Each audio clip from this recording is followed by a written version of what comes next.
everyone. Thank you for joining us for today's webinar, Become the HR Hero of Your Organization. Discover the power of Visier Workforce Analytics.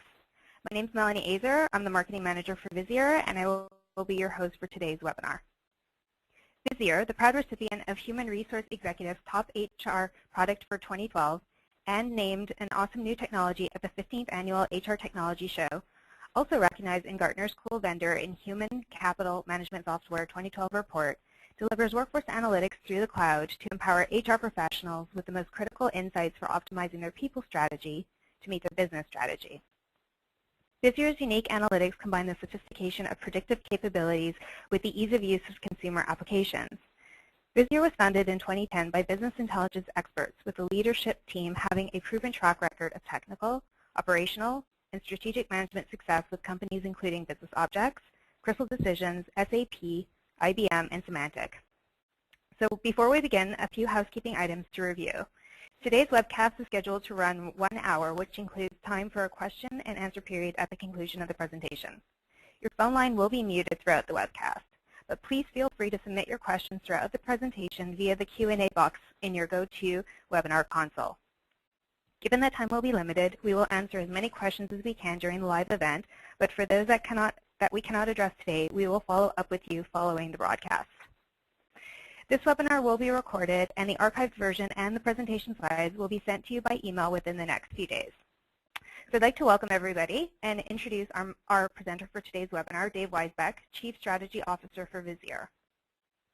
Dave leads the overall solution success and strategy at Visier.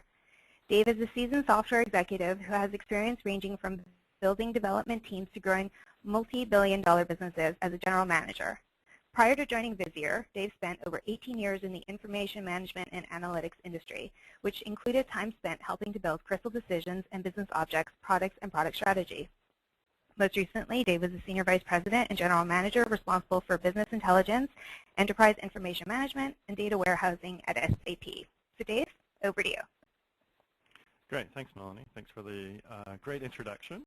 And good morning or good afternoon to everybody who's joined us for this webinar. Now, if anybody has joined us for a webinar previously, one of the things that you may recognize is actually the slide that I'm sharing right now, which is what we generally share at the end of our presentation to show you where you can get more information, and so where you can learn more. And the reality is we do a lot of these webinars, but all of these webinars that we do, what we try to focus on is best practices, things that we can help you with to be more successful. And so, yes, we would really like you to be more successful with Visier, but the point really what we're trying to do is help everybody to be more successful with this idea that, you know, a rising tide raises all boats. We can make the market, HR leadership, business leaders more successful with workforce analytics. We consider that a great thing. Now, why do I bring this up? Well, one of the things that we do at the end of our presentations is we ask for feedback. And one of the very common sets of feedback that we get is, we wish you'd showed us more about the product. We'd like to learn more about Visier. And so we try to answer those questions one-on-one as a follow-up, but we thought, why don't we do a presentation that's directly on Visier itself? So for today's presentation or today's webinar, a couple of goals that I have. One is to take you through some of the new features and functionality of what we are calling our summer release, which will be available in July. So show you a kind of a sneak preview of some of the new cool things that are coming. Also, take more time, as you know, as a reaction to that feedback we've got in previous webinars, to take you through our solution and show you how we approach workforce analytics, our kind of unique ways of approaching workforce analytics. And so those kind of as the main goals. And I do have another one as well that I can't help but sneak in, which is just to share some thought leadership, some best practices around thinking about workforce analytics from a maturity model perspective. So I'll use that really as a leaping off point to take you through a demo of Visier itself. But most of the time, I'll actually just be showing you how you can do workforce analytics for yourself. Now, before I dive in and start actually showing you some of the content, what I thought I would do, as I find this is a good best practice when it comes to webinars, is start actually with a poll, just to kind of get a little bit of a gauge here of the audience of how you are doing and where you are with your workforce analytics. So let me launch the poll. You can see the questions here in the slides, but let me launch the poll in our GoToMeeting panel here. So you all should be seeing a poll now that's asking the questions literally here that you see in the slide about where your organization is today in its adoption of workforce analytics. And if you all could just kind of quickly put a quick note about where you are, that'll help me as well as I'm going through the content just to gauge whether kind of the pace that I should go through. I'll go really fast because you're all deep experts, or pace myself a little bit slower, explain myself maybe a little bit further just to match those who might be more at the beginning stages. So we're about 2/3 of the audience here has voted, so I'll give it a couple more seconds, and then I'll share out the results with all of you. So we're pretty good there. About 70% have participated. So let's go ahead and share out the results just so you can also see where some of your peers and colleagues are. So let's close the poll and let me share out the results. So actually maybe a little bit of a surprise for me. So a few of you, 10% of you, actually don't know what workforce analytics is. So that's thank you for your honesty. But half of you, technically slightly more than half, at 51%, are still at that stage where you're using spreadsheets and you don't have any standards in place. We certainly see a large portion of the population, particularly in the HR organization, that are still getting used to what is analytics and how to be successful with it. So I wouldn't say that if you're still at that stage 2 there of really using spreadsheets, there's a lot of others like you. But it's good to see that people are really starting to move up in terms of standard reports, dashboards for HR teams and executives. But we have a pretty small number of people who are really powerful when it comes to self-service capabilities, and we have nobody, at least on this webinar, who is willing to admit at least that they have advanced analytics and a culture of fact-based decisioning available. So thank you for that. Let me hide out those results, close up this panel here, and then let's dive into some of our content for today. Now, as I said up front, really what I wanted to do is take you through the product today. That's where I want to spend the majority of my time, but I can't help myself to guide you through that by first focusing on this maturity model. So give you a sense of why we've focused on those aspects of our product that we have. How does this fit into a bigger picture? And the bigger picture here is this maturity framework, which has, starting from the bottom going up towards the top, different kind of stripes of capabilities and reach of analytics that you should be thinking about. Across the bottom, just basic, maturity model status. I'll talk a little bit about that in a moment. Starting from 1 to 4 here, lots of different terms, but I like to use, kind of reactive to standardized to focused and strategic. But really where I want to focus is on kind of 2 stripes that are cutting across this maturity framework. The first is in green there and talking about the analytic capabilities. And what I tend to find talking to a lot of people about analytics, particularly those who are at the earlier stages, is they think of analytics as this one indivisible thing. It's you have analytics or you don't. But reality is there's lots of different techniques that you want to apply based on your audience or based on what the problem is that you're trying to solve. So self-service analysis is quite a bit different from reporting, which is different than dashboards, and they have their different purposes. And they often have that purpose in the context of the user, which is the other stripe that I want to talk about. It's one thing to power up analysts in your organization with some really great analytic capability. It's a very different thing to serve very casual users, often the executives, say, in the organization, with the necessary insights that they need. How to be successful with those 2 different user groups is often going to translate back into the solutions or analytic capabilities themselves, but also is going to depend very much on how you deliver that information and being thoughtful of who's creating information or creating reports or creating dashboards and who's consuming them. And so there is this overlay of consumers and producers as we think about the capabilities here. But maybe enough kind of theoretical. Let's start to dive into this in a little bit more detail. Let's take a look at the first green box here of reporting. And as you think about reporting, really from a purpose perspective, it's to convey information or analysis or the interpretation of data to a given audience. You're trying to deliver information fundamentally. And as we think about it from a maturity model perspective, where a lot of people start is just basic listing reports. How many people did we hire? Who did we hire? As kind of a simple examples of that. But where we think you should be targeting and thinking about is this idea that reports are telling a story. So this idea of conveying information, what you really want to do is tell the story of the information. Perhaps convince people of the importance or the changes that need to take place that you've been able to understand by looking at the data. And of course, there's steps in between in terms of standardizing information or getting information that's much more visual and interactive, rather than just listing reports as we often think about. So how does Visier approach this problem of trying to make people successful with reporting? Well, the purpose of this webinar was to show you some of our applications, so let me dive right into the application and start to show you how we really tackle that problem of reporting. So here you see my browser. So first little point that I'll make about Visier overall is, as we like to say, we just need your data and you need a browser. As long as you have data in the web browser, then you can be successful with Workforce Analytics, as we're a completely cloud or software as a service-based solution. We put it on our shoulders to integrate your data, to store the history, a record of your data, and then deliver out to you the necessary analytics to be successful.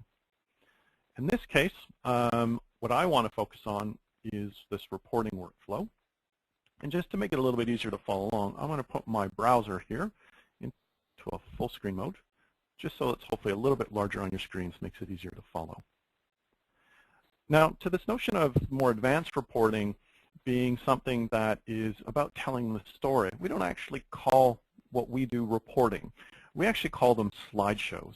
And you can see here across the top of the application the different tabs of the different types of work that people will go through in order to be successful with analytics. The slideshows is our name for reports, as we like this idea that that's evocative of telling a story. And so to create a slideshow, I of course select My Slideshows as where I'd like to start to create a slideshow. Now, just as one little context piece here, whenever I'm going through the demo today, I'll be doing that. You'll see this name, Visier Enterprises. It's here in the upper right of the application. Just understand that that is the name of our fictional demo company. So whenever you see Visier Enterprises, that's really what we're referring to. But I want to get down to the task of actually creating a report. And let's pretend that the report that was requested of me was you need to prepare a quarterly business review report for our next end of quarter offsite that the executives are having. Go. For most of us, that would be a pretty daunting task. Trying to figure out what we should measure, what are the key issues, analyzing the data to make certain that we have all of the information that the executives are going to want to be successful. So, first off though, how do we actually create a slideshow? Well, in Visier, we can actually have as many slideshows as we want. We can see a number here that I've created. And I'm just going to create a new one, which is going to be our quarterly business review. And so I'm just going to take a really short name for it and call it a QBR. So I'll take the acronym for it, and I'm going to create a slideshow. Now, when I've created it, you'll see that we're given a message here that tells us now just go ahead and capture any visualizations as a slide to capture into our slideshow. But where do I get this analysis? Where do I get these visualizations to capture? Well, it's telling me I can get them anywhere throughout the application. So where should I start? Well, if I switch over here to our topic guidebook, what we recognized is this very large uphill challenge that people may have of trying to figure out what information to measure. What are the right metrics? What is the right analysis to be successful? We realize that those often come in different topics that you might want to understand about your organization. And rather than leaving it to you to try to figure out what are the right things to measure, instead what we said is, well, what if we could organize a guidebook for people that walked them through the right metrics and the right analysis so that they could be successful on a whole host of different human capital topics. And you can see a number that we've turned on here for this particular demo system. And so, for example, one of the most business impactful areas of any sort of human resources department is going to be recruiting. And maybe what we want to understand is how effective are we being at recruiting. And that's something that would be valuable for us to share in our quarterly business review. So let's go ahead and select recruiting effectiveness as one of those areas that we want to understand about our business.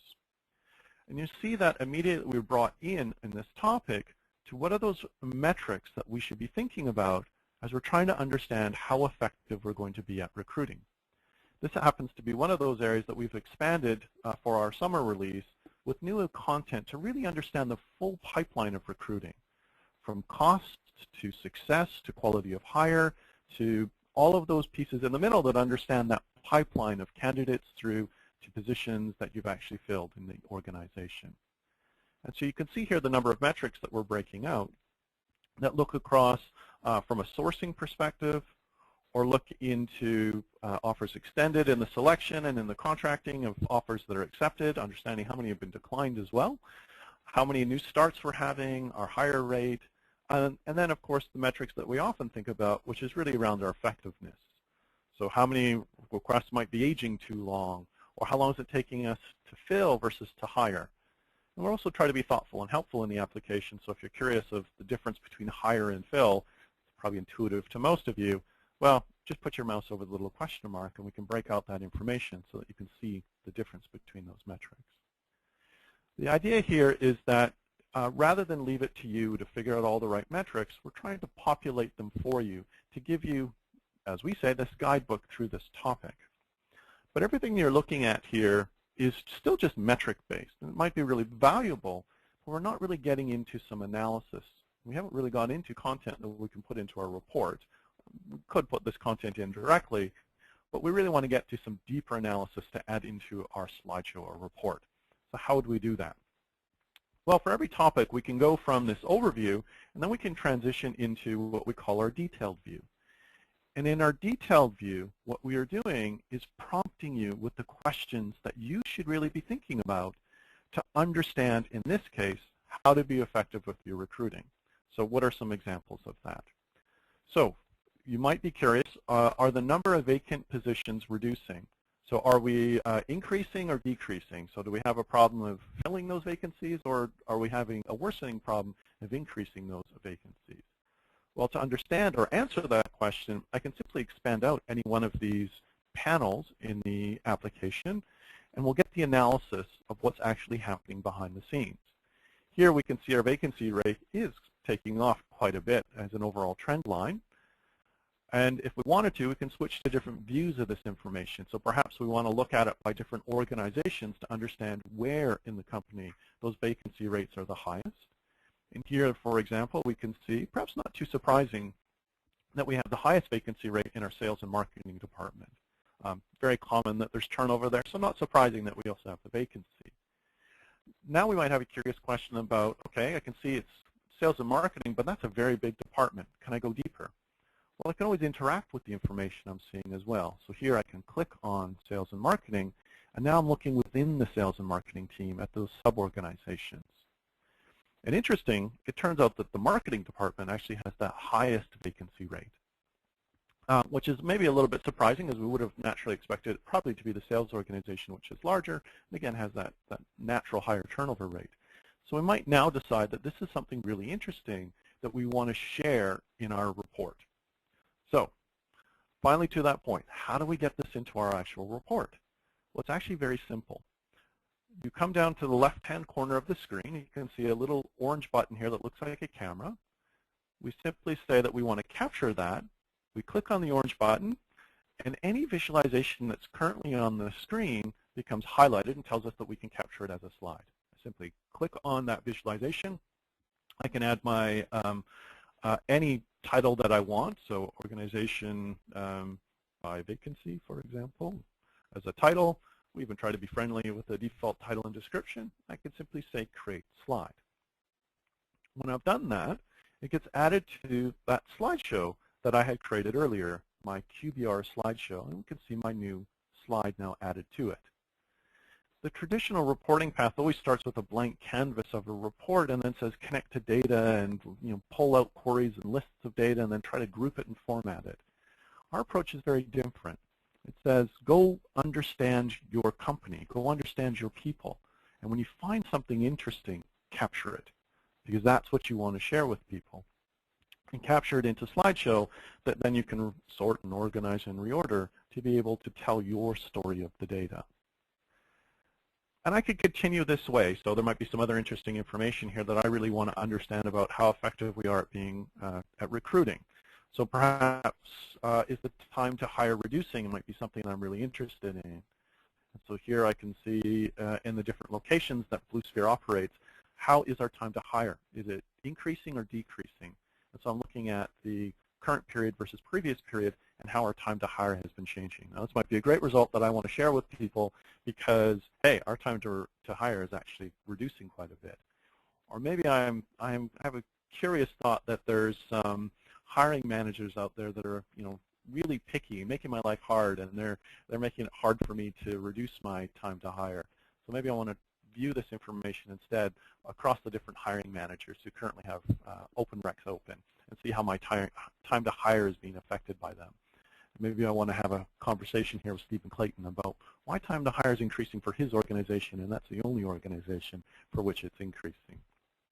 And again, I can capture this information to a slide or keep continuing my analysis here to see if there are other additional information that I want to understand, perhaps, for example, in terms of quality of hire, how are new hires performing, and so get a breakdown of how our employees with tenure of less than 2 years, where do they fit into the performance rating ranks. And if I want to, again, all of the information is interactive. So here as I'm looking at, we've had 114 people with tenure less than 1 year that we've hired, that are less than 2 years rather, that we've hired with the lowest performance rating of level 1.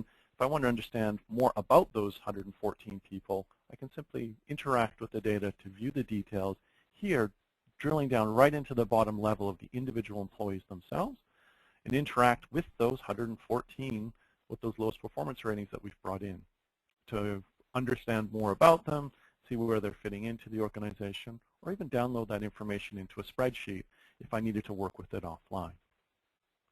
So hopefully the point is kind of clear, that really as we're trying to make it simple for you to create your reports, it really should be a focus on understand the information and then capture the information that you think is relevant and add that to your slideshow. And it's as simple as that to be able to create your reports. And then as I was highlighting in terms of our topics, they really cover really the breadth of information that you're really going to want to understand.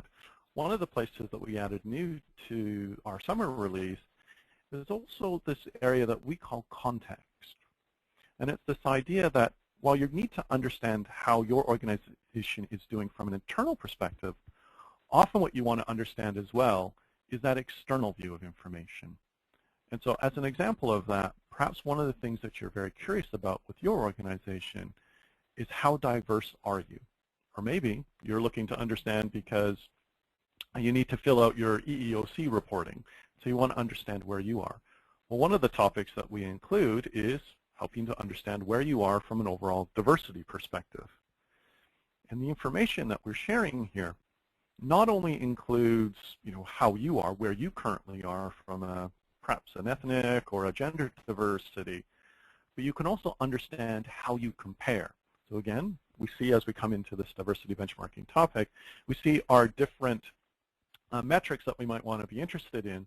And as we switch into the detailed view, again, we're prompted with the right types of questions that we should be thinking about to really understand this topic of diversity. One of the questions that we might naturally want to understand is the company leadership ethnically diverse.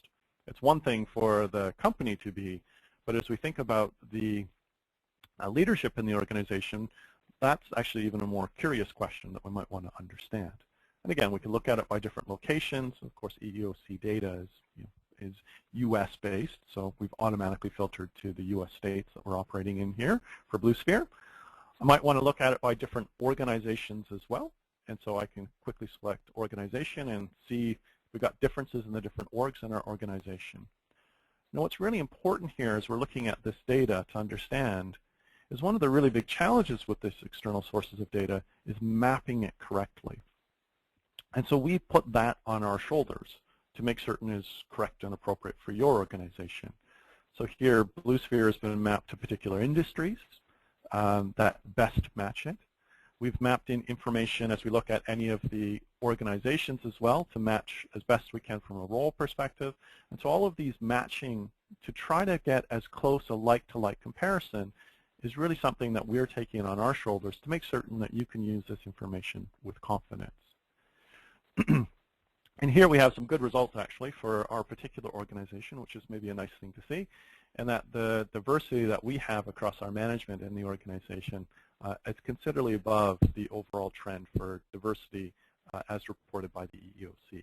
So that's maybe a good thing that we'd want to share with people in the organization, that we do have very diverse leadership.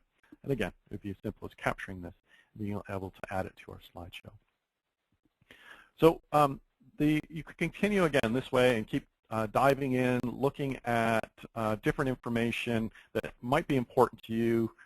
Understanding here, another example are locations where we're most ethnically diverse. A really important point here is we're looking at this information. What we're seeing as well is that the difference here is being expressed as a ratio of the variance between our, in this case, ethnic diversity in a given location, and the what is happening in that location from an overall perspective as coming from the EEOC data. So we can really understand not only where we are, but where we are in contrast to the market in which we're hiring people. So important insight for people to understand who are focused, in this case, for example, on diversity. But this is a pretty deep dive here into some of the different topics, but the whole point here was to show you a lot more about how the slideshows work. So let's get back to our kind of slideshow work. Now, we've created a slideshow here for ourselves. So let's switch back to My Slideshows around our QBR. I haven't been that diligent in capturing different visualizations that I'd like to include, but in the spirit of good cooking shows, that's okay, because I went ahead and created one earlier called this Quarterly Business Review, which includes a lot more interesting information that we might want to include in our Quarterly Business Review. And of course, the idea is that we're going to share this. We're going to convey this information in our Quarterly Business Review. Well, how do we share this information? How do we make this available to others? Well, we call them slideshows. So you would somewhat naturally be inclined to think that we could put this information into a PowerPoint presentation. Well, we can. We click the big green button that says Download as PowerPoint, and we'll automatically generate a PowerPoint based on the visualizations that you've captured. Here we can see it's already downloaded. I'm actually going to go ahead and launch it, because as I launch it, one of the things that you'll notice here as we look at some of the visualizations that we've captured is that the PowerPoint template here that we've actually captured this information into actually says Blue Sphere Enterprises here in the upper right. And it's a small little touch. We're very passionate about user experience, and it's the small little touch that we added to our application that when any of our customers downloads a PowerPoint of their slideshow, what we do is we allow them ahead of time to have uploaded to us their corporate PowerPoint theme. And they even get to specify where do they want these visualizations to appear, how big, center, left side, right side, with the idea being that they can specify the layout so that when they download the PowerPoint, it's hopefully as close as possible to that final version that they want to take to their meeting or to their presentation. It's as I like to say, it's our little attempt to give back some of all of that lost time that's spent by people formatting PowerPoint presentations. So it's our little attempt to give some of that time back. But of course, there are some downsides to PowerPoint. One of the big ones is no security. Another one is very limited interactivity. You can do some animations, I guess, but the visuals themselves are not live. So how can we help people to solve that problem? Well, in the interest of just making it a quick demo, there's lots of different ways that I can share this information. I can share it to people who have iPads and they have all of the interactivity on their iPad as an example. I can put this in a portal. I can put this lots of places that people might want to consume it. But in the interest of just doing this in a really quick way, what I'm going to do is I'm going to grab this link to this individual slideshow. And now I could email this to people. As I said, I could put it in a portal. I could put it in lots of places. But I'm just going to do a really simple thing here of launching it in my browser. And you'll notice that the first thing that happens is I'm prompted to log in. Because whenever you share a slideshow in this method, it's always going to be secure versus a PowerPoint, which may not be secure because you accidentally emailed it to the wrong people. And I'm actually going to do something slightly different as well. I'm going to log in with an account that is different than the account that I've been using so far. It has less security rights.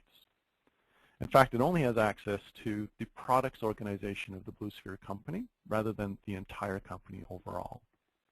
And you'll see here, as my network catches up, there we go, that what happens is we actually filter out the data so that we only show you the employees that you have access to We actually go a little bit further than that, and we can even filter out different aspects of the employees. So if you don't want an individual to see any salary information or performance information, we can make certain that that is filtered. So you get to control who from an employee level and what about those employees that you're allowed to access.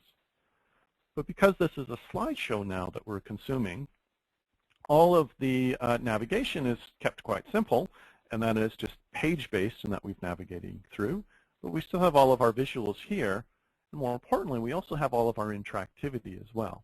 So I can bring my mouse into any over to see tooltips. I can also change my views of information. So I can interact with the data. Even though this is still just a slideshow, you're still empowering those end users to be able to change their views of information so that they can view it in different ways.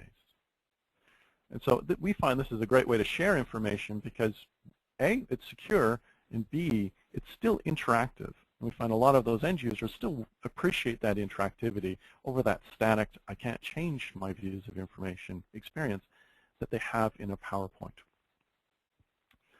And so what we find is this is a very common method in which people are also sharing out information, not just in that quarterly business review meeting, for example, but how they're sharing out to those casual users, the executives and others who still want access to this information, but maybe don't need the full sophistication of the application. But really quickly then, just to kind of summarize, I'm kind of taking you through a pretty big whirlwind tour here of how you would go about quickly creating a slideshow. Simply create as many as you would like, click the plus button, capture any information into it, and then be able to share it out either in an online way or embedded in a portal, on your iPad, or taking it offline as a PowerPoint presentation. And hopefully that gives you kind of a whirlwind tour to take you through how you can go from kind of that reactive to strategic, all within that reporting realm. So let's talk about the next area then, past reporting, which would be looking at dashboards. So dashboards and reports are often confused with each other, to say the least. But a dashboard does have a very particular purpose. The purpose of a dashboard is to monitor progress to goals. You're summarizing information, you're making it available in a way that it's easy to consume, or at a glance you can view the information, and you're generally looking across multiple metrics with the idea that you're going to be highlighting either changes or trends. Are we on target? Are we not on target? Or exceptions that might be occurring in the data. And then again, from how operational to how strategic, from a maturity model, you can think about the basics of we can produce a metric when we're asked for it, all the way up to people have both shared and aligned corporate and team metrics, perhaps even individual ones for their own organization. And they are a fundamental way that the organization is using information to align the entire organization. Then again, differences within of either, we've managed to obtain standardized metrics, that we actually use them, they're known and they're monitored. So a lot of it comes down to making certain that you have those right metrics in place and that the organization is using them to make decisions. So again then, how do we actually make it easy for you to be able to use Visier to be able to create these standard dashboards that you would like to create, or personal dashboards for your organization? So let's switch back and let me show you how that works in Visier Workforce Analytics. Now, I took you through the slideshows, took you through content here in the top of guidebook. I'm certain you can all guess where I'm going to go to show you the dashboards. Of course, I'm going to go to the My Dashboards part of the actual application. Now, very similar to the slideshows, there's no limit here to how many dashboards that you can have. You can create them kind of corporately or centrally to create standard dashboards that you share with others, or you can create them as an end user, you can create them personally for yourself. That's something you get to make as a choice when you're using Visier. Here, to kind of keep the theme of the quarterly business review, you can see a couple of different slideshows that I've created already. I'm going to switch to the quarterly business review slideshow, which I've created ahead of time, which has a number of different metrics within it. However, we're going to pretend for the purposes of this demo that there is at least a metric or two missing of what I would like to add to my dashboard, what I'd like to have appear in my dashboard. And so how do we the the point being, how do we go about creating a dashboard that looks very similar to this one? So it's to add or remove content from the dashboard is quite simple.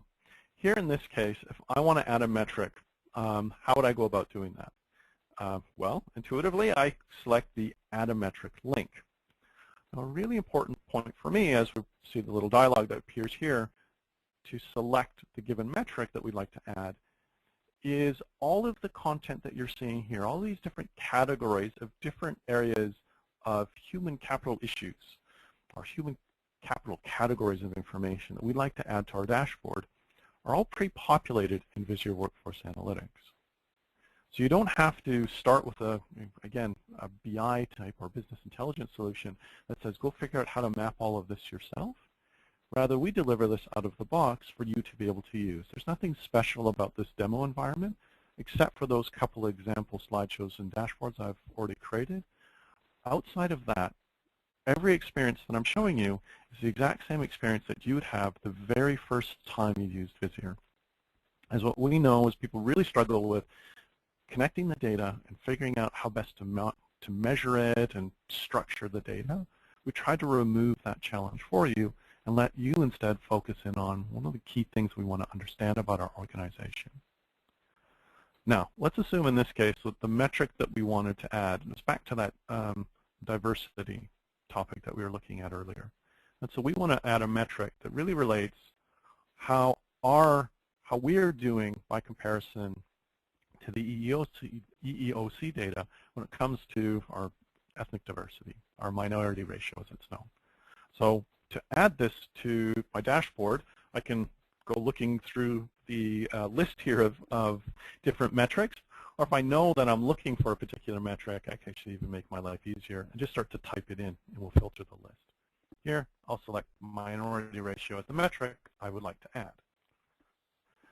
Now, I have a couple other choices here. I can lock down a metric to a specific population. Maybe I only want to look at the top talent that from a minority ratio, or perhaps I only want to look at people in given roles, or any other type of filters that I'd like to put on the employee population. In my case, I'm going to keep it really simple and look at the entire organization. But what I would like to do is give myself some targets, some goals. I want to enable traffic lighting for this metric. And here I have a couple of choices. I can say that where I want my overall minority ratio, I can specify it in an absolute value. It needs to be between X% and Y%. What I think more powerful, what I can do here is also make comparisons. So an absolute value, but maybe what I want to do is compare to internal parts of the organization to see how I compare overall, or look at it how it's changed over a given time period. Or in this case, maybe what I want to do is set it and see how I compare against the actual benchmark, the EEOC data. And then set up a range that I want to be in. Let's say I want to be between 5 and 10% of the actual EEOC data, so down 5 or down 10. If I'm anywhere within the +5 to -5, that's good. If I'm wider outside of that, then that's concerning to me that we've gone too far off of what the market is where we're hiring people. And now I can add that to my dashboard as a metric. And you can see it show up here. I'll drag and drop this upper right. I can control the layout, another advantage of creating it, or another expected feature of a dashboard is the control of the layout. And I can see now how we are doing from an overall minority ratio. And as I bring my mouse over, we get a lot more additional information here that just relates where we are. And then just other basic things that you would expect from a dashboard. I also can control the layout here for maybe I want to see how we've trended over time, or maybe even more interestingly, I want to see a comparison here against the benchmark and understand where are we overall, where is the EEOC data, where are we mapped then on this little thermometer gauge, as we call it, about where we are overall and where the EEOC benchmark is saying the market where we're hiring overall from a U.S. perspective is when it comes to minority ratio. And so we could continue this way to continue to add additional metrics, set up these comparisons within the application.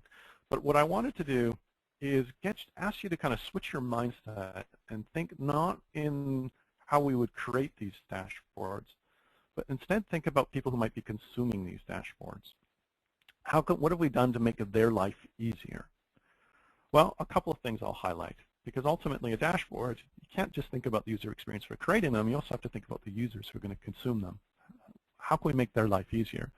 We saw already we have tooltips as an example here that break out the different information, and that exists throughout the application. Wherever I move my mouse, what we're trying to do is be thoughtful of what are the additional questions that you might be looking to answer, and then answer them for you.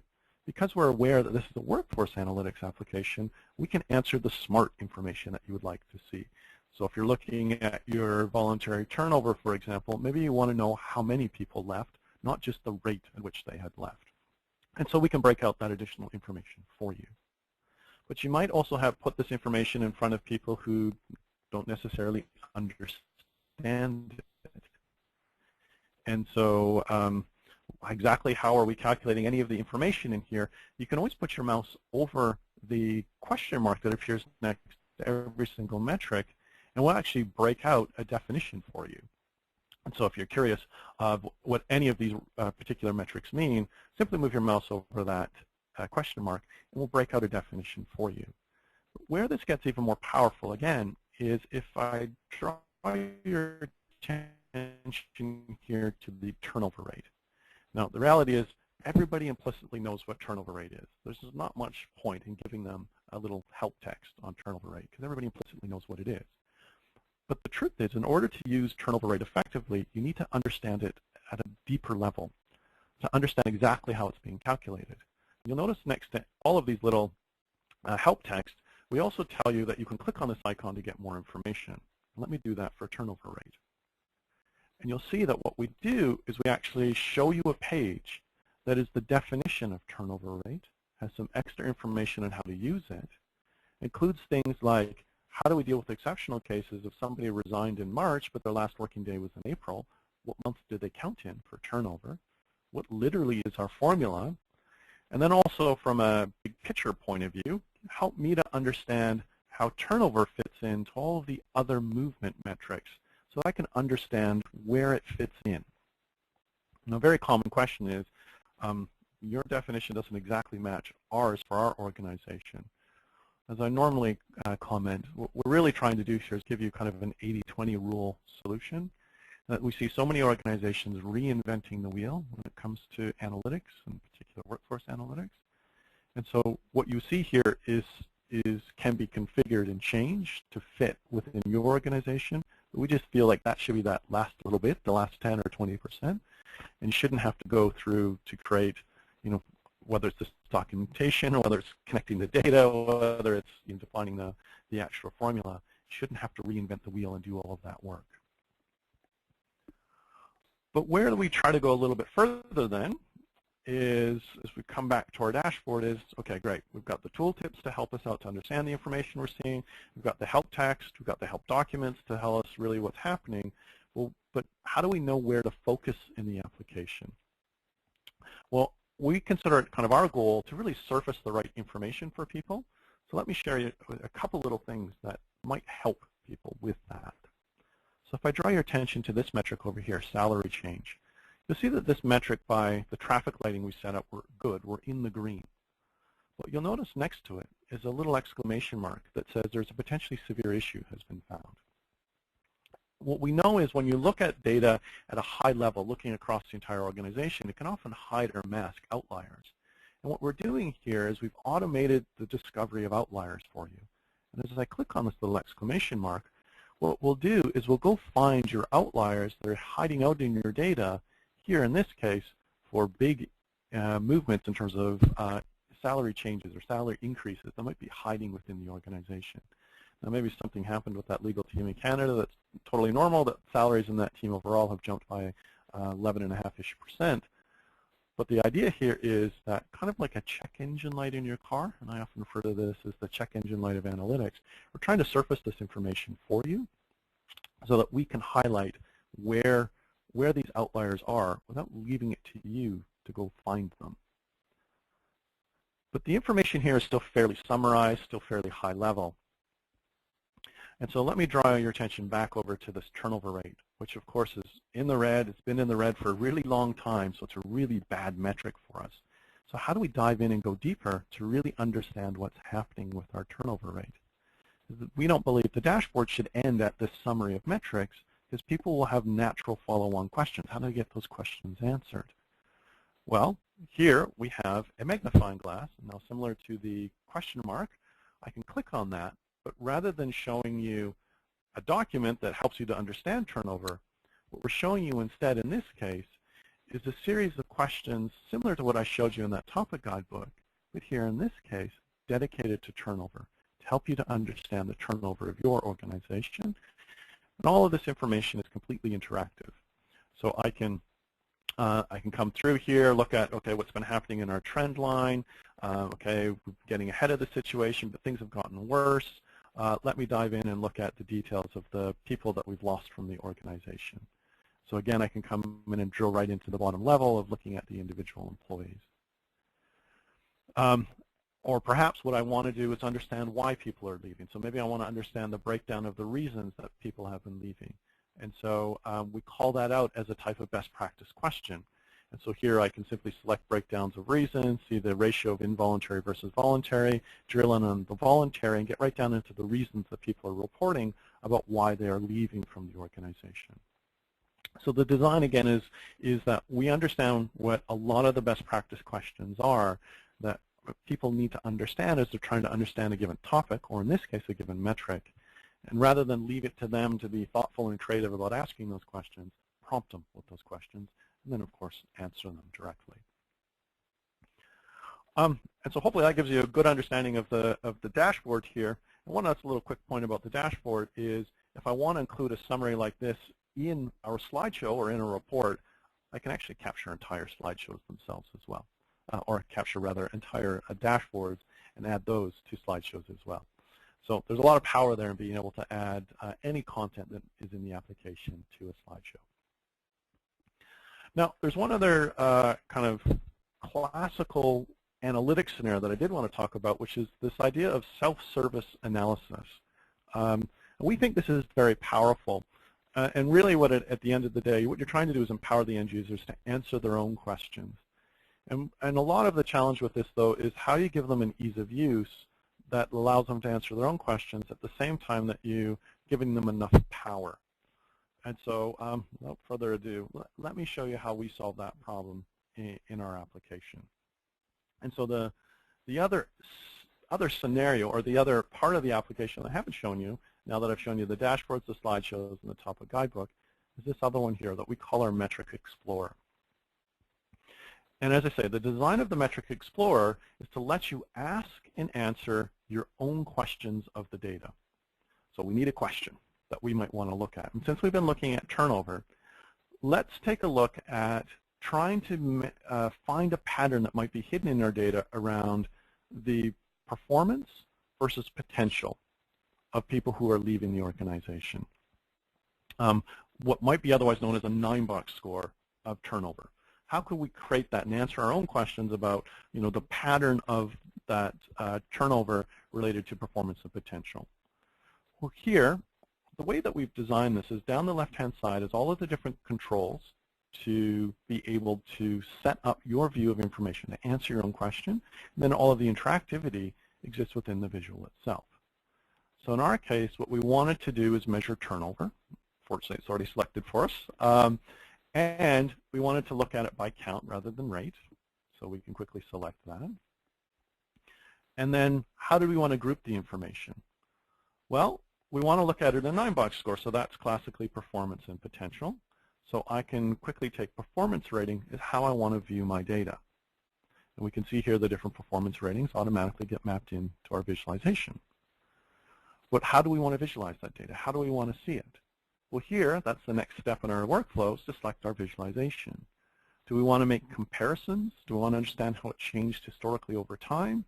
No, we want to map to a pattern of that 9-box score. So that's the visualization that we need.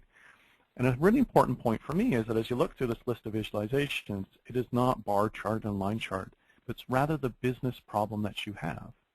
we put it on our shoulders then to figure out what is the right way to represent that visualization. Here in our case, we want a pattern map that has our performance ratings next to, not our age, but rather potential as the particular type of mapping that we want to look at. And now we've created a potential versus performance rating view of the information. Now, if you're looking at that and counting the number of bubbles, well, that's not a 9-box. What happened to the 9-box? Well, just to show you a level of the power in the application, we can actually recast the data on the fly, regroup it, reorder it, create new hierarchies on the fly.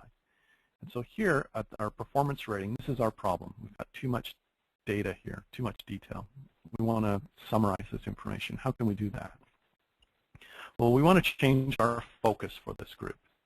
And in particular, what we want to do is create some custom groups that reorder this information, that take our actual members here of our level 1 to 5 performance ratings, are ineligible and not rated, and recast them into these custom groups that I've created here. Just to show you how easy it is to create these, let me delete this low performers group and recreate it for you.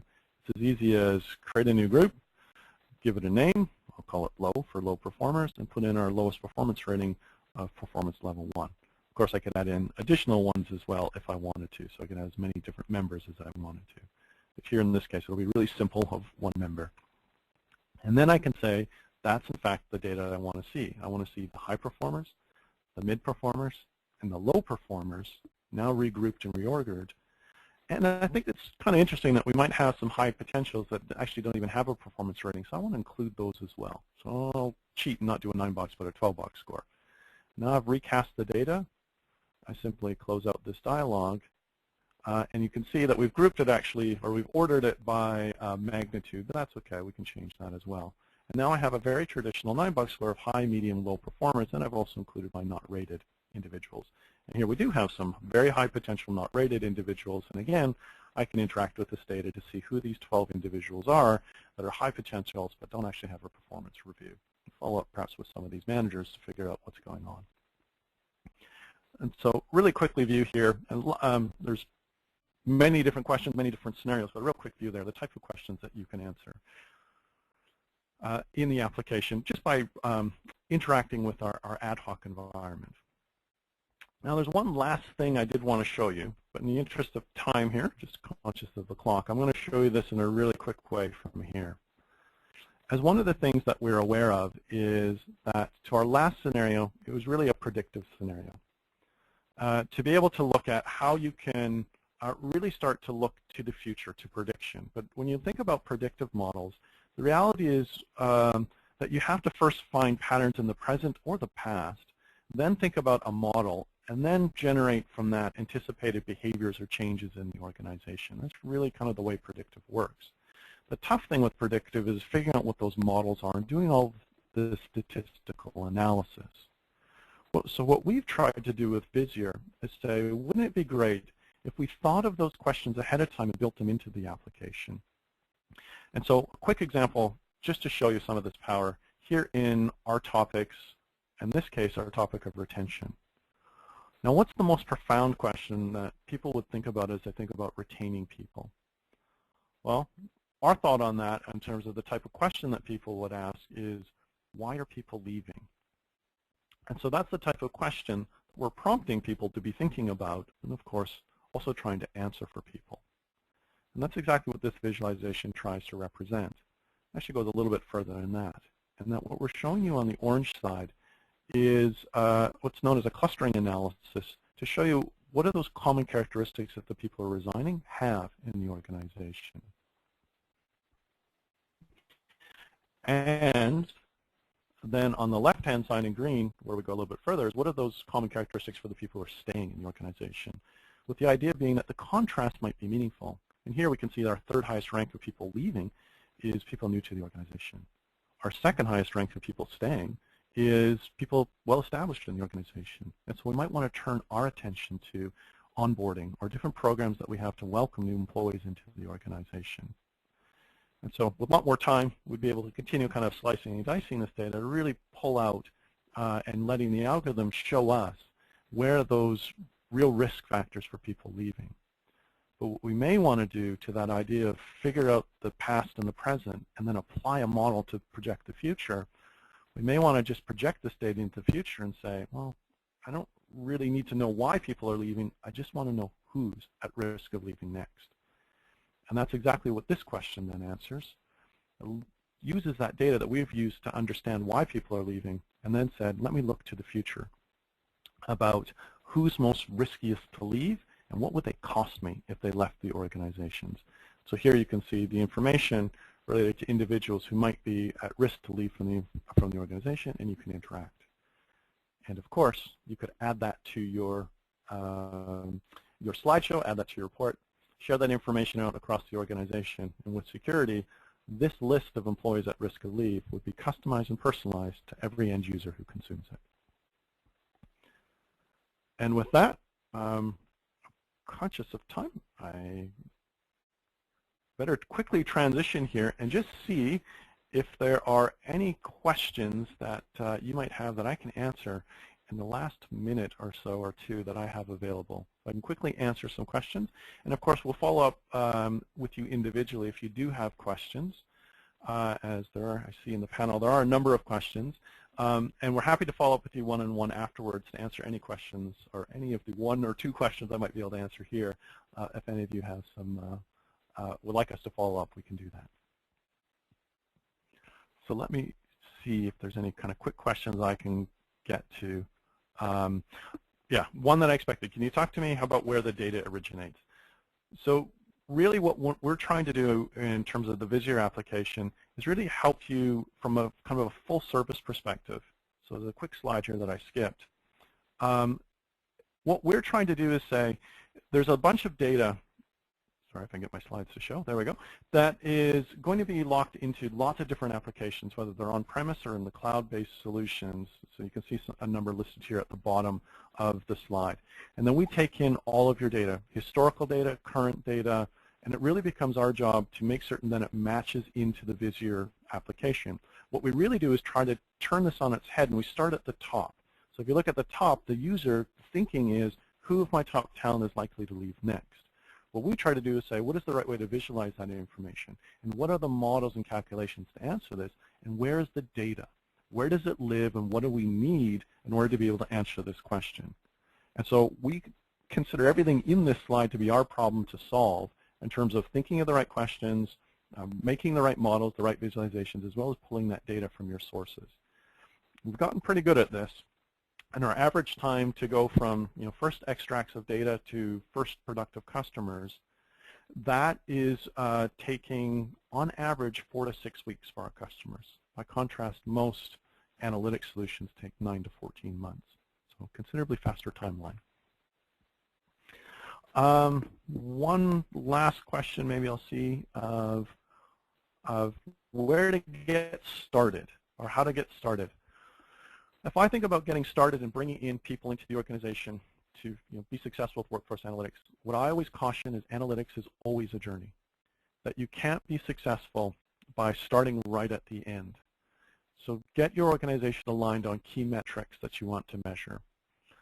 Bring in stakeholders outside of the HR organization to champion and support the initiative. And think about lots of little wins rather than one grand victory. Because every win, every smaller victory will get you support and will get you budget and get you the other things that are necessary to get to an end goal, which is that grander victory. So always consider it a journey. Start with what are the 5 or 10 key metrics that will make the most difference, not to HR, but to the business.